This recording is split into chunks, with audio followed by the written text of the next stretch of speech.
दोस्तों ये लड़का कॉलेज में सफाई कर रहा था, लेकिन तभी इसकी नजरें ब्लैक बोर्ड पर लिखे एक मैथ के क्वेश्चन पर जाती है जिसे आज तक कोई भी स्टूडेंट सॉल्व नहीं कर पाया था। ये लड़का उस क्वेश्चन को ध्यान से देख लेता है, फिर अपने घर जाकर उस क्वेश्चन को लिखकर सॉल्व करने की कोशिश करता है। फिर कॉलेज आकर उस क्वेश्चन को कुछ ही मिनटों में सॉल्व करके वहाँ से चला जाता है। उसके बाद कॉलेज के प्रिंसिपल वहाँ आकर उस क्वेश्चन को सॉल्व हुआ देख काफी हैरान हो जाते हैं और क्लासरूम में आकर पूछते हैं कि क्वेश्चन किसने सॉल्व किया, लेकिन कोई भी स्टूडेंट जवाब नहीं देता। इसीलिए प्रिंसिपल पहले वाले से भी एक मुश्किल क्वेश्चन बोर्ड पर लिखवा देते हैं। अगले दिन ये लड़का उस क्वेश्चन को देखता है और उसे भी कुछ ही मिनटों में सॉल्व कर देता है, लेकिन तभी वहाँ प्रिंसिपल आ जाते हैं और उन्हें लगता है कि ये लड़का क्वेश्चन को मिटा रहा है। इसीलिए प्रिंसिपल उस लड़के को डांट कर वहाँ से जाने के लिए कहते हैं। फिर प्रिंसिपल उस क्वेश्चन को सॉल्व हुआ देखते हैं तो उन्हें अपनी आंखों पर विश्वास नहीं हो रहा था कि एक साफ सफाई करने वाला लड़का इतना जीनियस हो। दोस्तों एक टीचर ने पूछा, बच्चों बताओ 1 किलो लोहा भारी है या 1 किलो कपास। तभी पिंटू बोला, सर लोहा भारी है। टीचर बोले, जब दोनों वस्तुओं का वजन 1 किलो है तो लोहा भारी कैसे हुआ। पिंटू बोला, नहीं सर लोहा ही भारी है। टीचर ने कहा, अरे तराजू के एक पलड़े पर 1 किलो लोहा रखो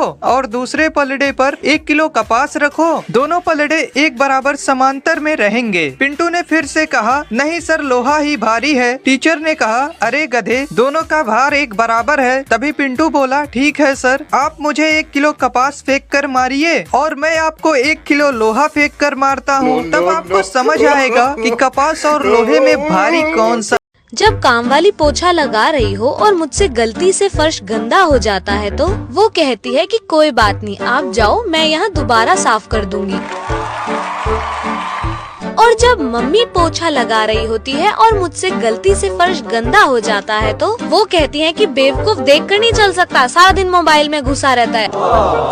और जब बहन पोछा लगा रही होती है और मुझसे फर्श गलती से गंदा हो जाता है तो तब वो कुछ कहती नहीं, बल्कि मुझे ही पोछा बनाकर सारा एरिया साफ करती है। एक बार दादाजी बस से कहीं जा रहे थे। जैसे ही वो बस में चढ़ने वाले थे तभी पीछे से धनिया की आवाज आई, अरे दादाजी रुक जाओ, आप अपना वॉलेट तो घर पे ही भूल आए थे, ये लो अपना वॉलेट। अरे थैंक यू बेटा, चलो मैं घर जाता हूँ अब, ठीक है, बाय। उसके बाद दादाजी बस में जाकर बैठ गए और उसी बस में उनकी बगल वाली सीट पर बैठा हुआ था एक चोर। तब उस चोर ने प्लान बनाया कि लंबा सफर है, जैसे ही ये बुड्ढा सोएगा मैं इसका पर्स चोरी कर लूंगा।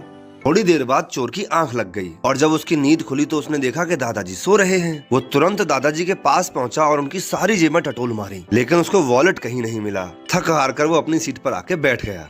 जब दादाजी का स्टॉप आ गया तो वो दादाजी के पास जाकर बोला, दादाजी मैं एक चोर हूँ, आपका वॉलेट चुराना चाहता था मैं, लेकिन इतना ढूंढने पर भी मुझे आपका वॉलेट नहीं मिला। कहाँ रखा था आपने उसको?